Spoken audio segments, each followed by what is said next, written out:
All right, today we're cracking open one of the biggest cold cases in all of literary history, and that is the puzzle of the four Gospels. I mean, this is the big question, right? If the Gospels are all telling one single story about one person, why on earth do we need four different versions? Especially when they don't always agree. Why not just, one clean, definitive biography? Okay, let's get into it. Okay, so first things first, we've got to get rid of this mental image that the Gospels were written like, I don't know, court transcripts. Like there was a team of secretaries following Jesus around, taking notes. The reality is way more complex and, frankly, way more interesting. None of these books were actually written during his lifetime. Nope, they came decades later. And that is our first big clue in this whole investigation. So that leads to the next logical question. How did this story even survive? For almost half a century, it was just out there. It only existed in the memories of the people who had heard it. Now, on the surface, that sounds like a huge problem, but it might just be the key to the whole thing. Just look at this timeline. See that gap? That's a 40-year void. 4 entire decades where not a single word was written down. And I know what you're thinking, because it's what I'd be thinking. Isn't that just a giant ancient game of telephone? Where the message gets all messed up with every single retelling? Seems like a recipe for disaster. Well, here's the twist. Ancient Jewish culture was what we call an oral tradition.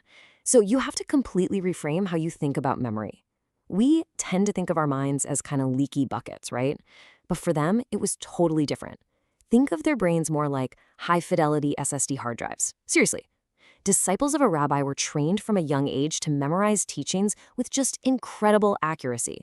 This wasn't a party trick. It was a massive cultural priority. So what was the secret sauce? How did they do it? Well, the teachings themselves were brilliantly designed to be memorable, to be sticky. They were often structured like poetry. They were told through these unforgettable parables, and they were just packed with punchy, memorable one-liners. None of this was by accident, by the way. It was a very deliberate method for ensuring high-fidelity information transfer from one person to the next. But even the best memory isn't permanent, right? And as the original eyewitnesses started to get older and pass away, the need to finally get this stuff written down became super urgent. And this is where our story takes a really suspicious turn, leading to what some people have basically called a biblical plagiarism plot. Okay, so the first 3 Gospels, that's Matthew, Mark, and Luke, they're known as the Synoptic Gospels.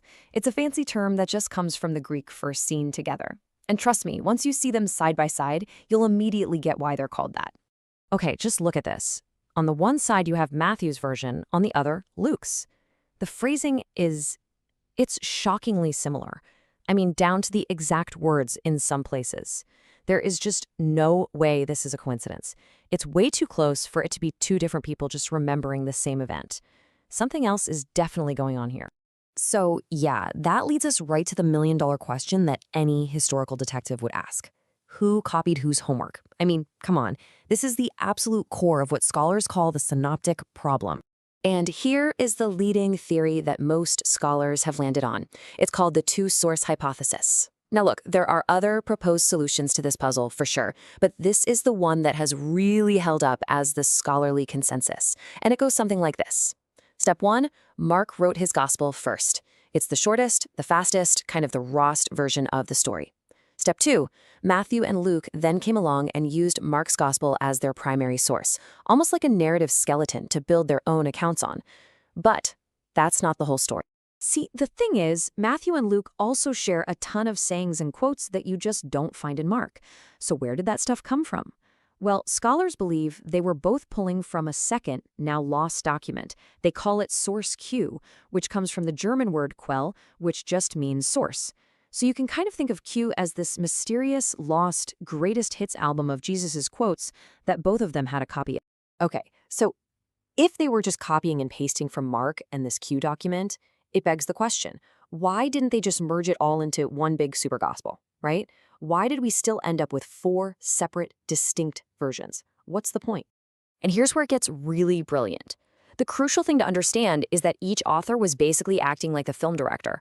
They were creating a unique director's cut of the story for a very specific audience. So you've got Matthew. He's writing for a Jewish audience, so he creates this royal epic, presenting Jesus as the promised king. Then there's Mark, writing for action-loving Romans. His version is like a gritty action movie, focusing on Jesus as the suffering servant. Then Luke, who is a doctor and a meticulous historian, writes for Greeks and other outsiders. His is like a detailed historical documentary about Jesus as the perfect man. And finally, you have John. He's writing last for all of humanity, and he just goes for it with this cosmic, almost sci-fi saga, presenting Jesus as God. All right, but now we have to tackle the elephant in the room. The final piece of this puzzle, the contradictions. Because people love to point to the discrepancies, stuff like, was there one angel or two at the tomb, as proof that the whole story can't be true.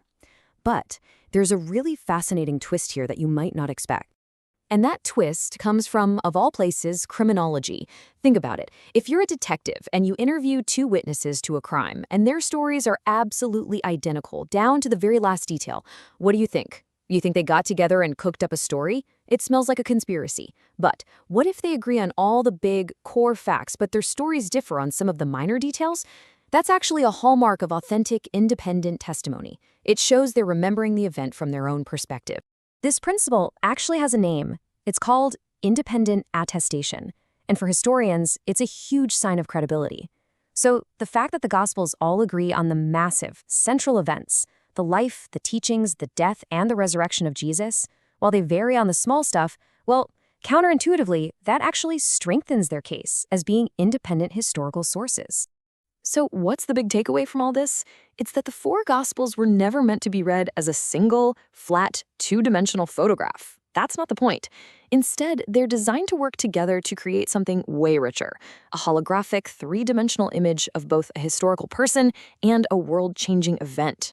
When you layer all four of them together, you get to see this one incredibly complex story through four different complementary lenses. You get to see Jesus as a king, and as a servant, and as a man, and as God. It's actually the differences between them that create the depth, and they give us a far more complete picture than any single account ever could on its own. At the end of the day, you really don't have to be religious to appreciate what an incredible literary marvel this is. Just how these four texts were formed, preserved, and then woven together into this one story. So I'll leave you with this thought. Thinking of them as four unique director's cuts, which one speaks to you the most? Is it the royal epic? The gritty action film, the detailed historical documentary, or the cosmic saga?